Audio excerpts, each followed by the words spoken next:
اور عجیب بات کہی علامہ اقبال نے، شاعر مشرق نے، کہا کہ کھول آنکھ،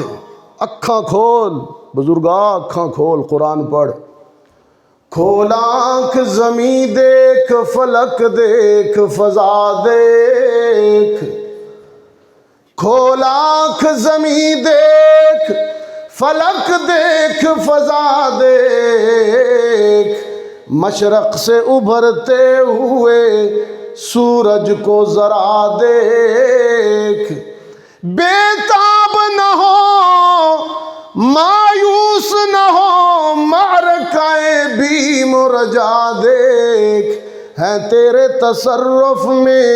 یہ بادل، یہ گھٹائیں، یہ کوہ، یہ صحرا،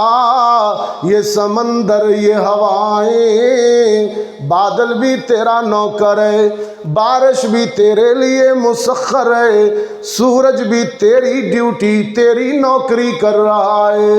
چاند بھی تیری نوکری کر رہا ہے۔ قرآن کریم نے انسان کو دعوت فکر دی، دعوت سوچ دی، لقمہ توڑ کر، نوالا توڑ کر، دسترخوان پر بیٹھ کر جب روٹی کے لقمے کو، روٹی کے نوالے کو منہ میں رکھ،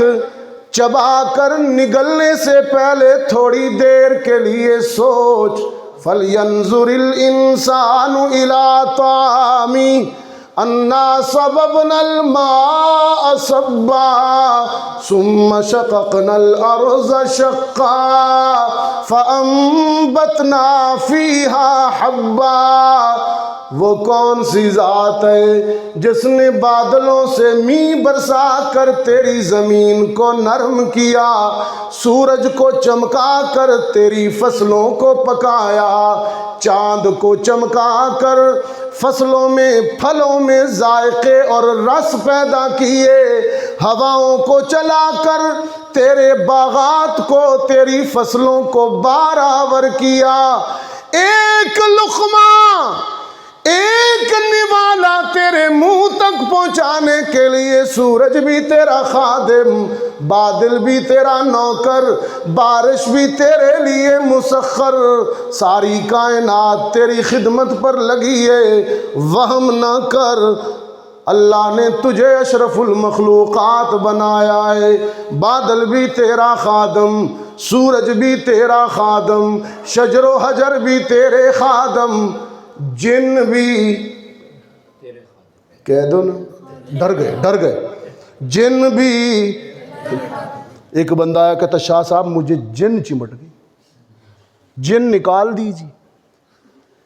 میں نے کہا تو اشرف المخلوقات ہے، جن تو اشرف، تو مسجود ملائک ہے، تو جن کو کیوں نہیں چمٹا؟ تو چمٹتا اس کو،